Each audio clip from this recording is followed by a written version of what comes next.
demikian merambahnya COVID-19 di seluruh dunia, pandangan saya untuk di Indonesia barangkali ya kita maknai COVID ini memberikan dua aspek, baik aspek positif ataupun negatif.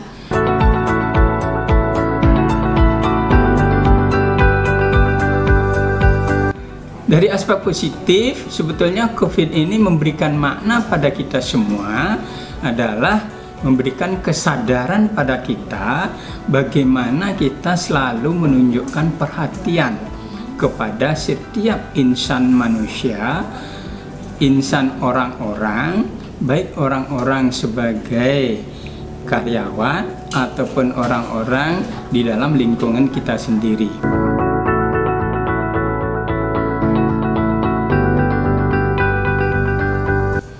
Aspek negatifnya ini adalah terkendala menyangkut kesehatan.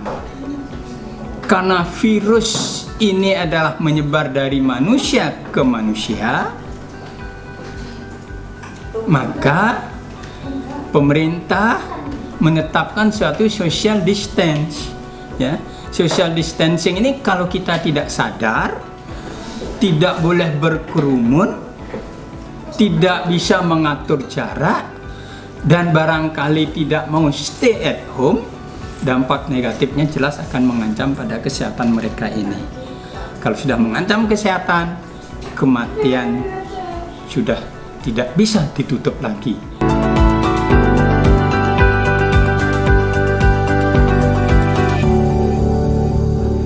Bagi karyawan suatu organisasi, yang paling terkena dampak ini adalah karyawan organisasi, terutama yang bergerak pada usaha-usaha kecil, menengah, dan mikro.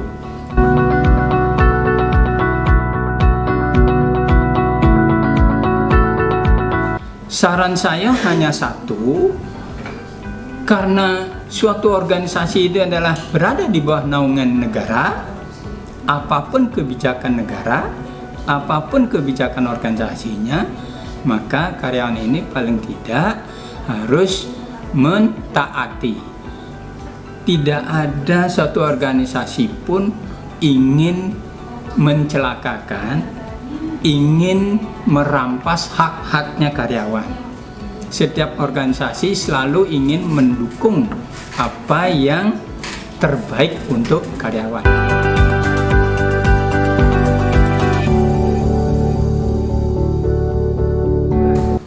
Nah, saran saya paling tidak di sela-sela, karena Anda tidak datang ke kantor, di sela-sela berada di rumah, upayakan selalu belajar, selalu mencari inspirasi, peluang-peluang usaha apa, peluang-peluang kerjaan apa yang harus digarap, dikerjakan selain pekerjaan kantor. Kalau work from home ini waktunya luar biasa panjangnya ada di rumah, ketimbang kita work from office. Work from office, waktunya kadang-kadang kita tidak bisa melaksanakan apa-apa selain pekerjaan di kantor. Nah, kalau work from home kan kerjaan di kantor dikerjakan di rumah, bisa sambilan. Waktu sambilan inilah digunakan untuk kegiatan-kegiatan kreatif, mencari terobosan-terobosan baru untuk menyangga ekonomi rumah tangga, ekonomi keluarga, ataupun untuk mengoptimalkan kegiatan-kegiatan sosial, keagamaan di rumah. Tetap produktif, kegiatan-kegiatan produktif ini adalah kegiatan-kegiatan yang bermanfaat, menyenangkan, kemudian memberikan nilai tambah bagi lingkungan. Itu yang kegiatan-kegiatan produktif yang bisa lakukan work from home.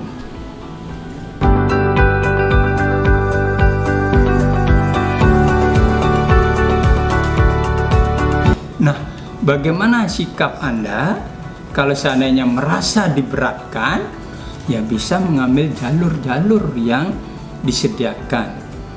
Negara telah menyediakan jalur-jalur itu untuk bisa melakukan suatu dialog.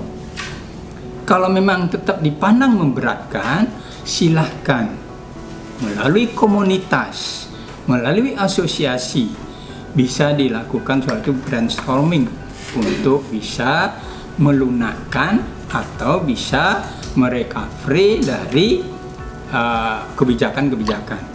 Tapi dari tadi saya sampaikan, tidak ada satu organisasi pun yang mempunyai keinginan untuk melemahkan, merampas, apalagi memberatkan karyawannya sendiri. Organisasi akan senang kalau karyawannya betah berada dalam organisasi.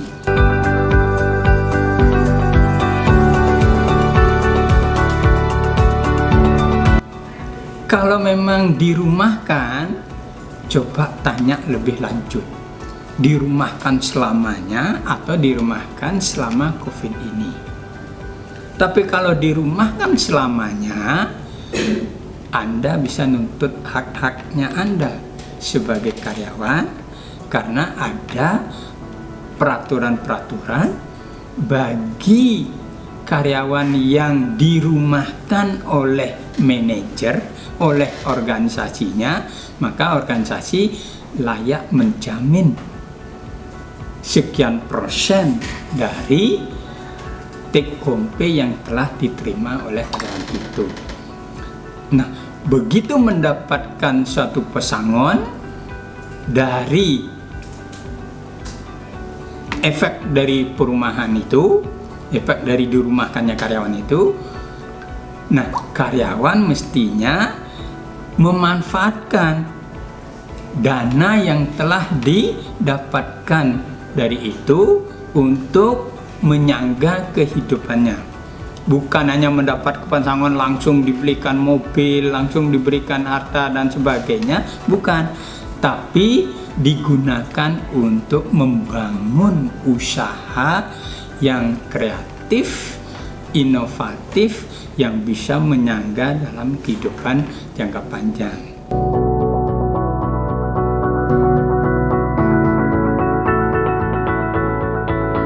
Setiap orang dituntut untuk berpikir kreatif, inovatif, seperti misalnya, ya, langkah kreatif setiap orang di dalam rumah sendiri bisa menjadi seorang entrepreneur, bisa menjadi inisiator untuk menemukan berbagai bisnis-bisnis baru, usaha-usaha baru untuk merecovery ekonomi keluarganya.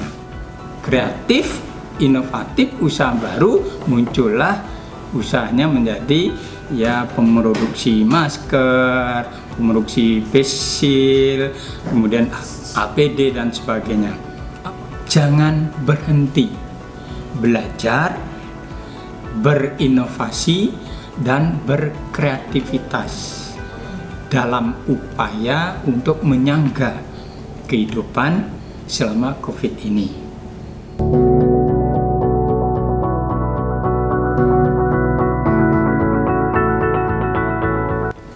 Tumbuh kembangkan rasa sosialitas Anda agar kalau Anda tidak menumbuhkan rasa sosialitas, nanti tidak akan mungkin dapat diterima di dalam lingkungan itu sendiri.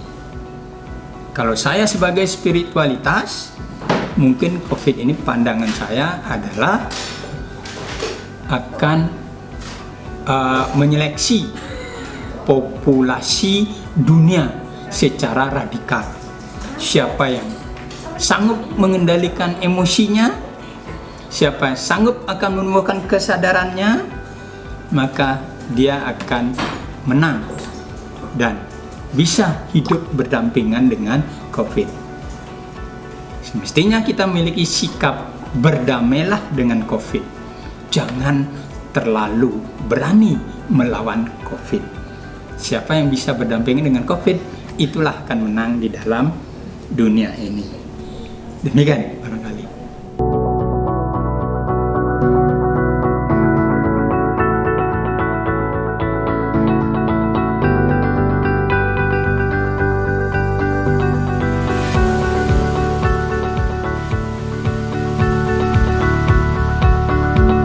Mendatangkan atau yang bisa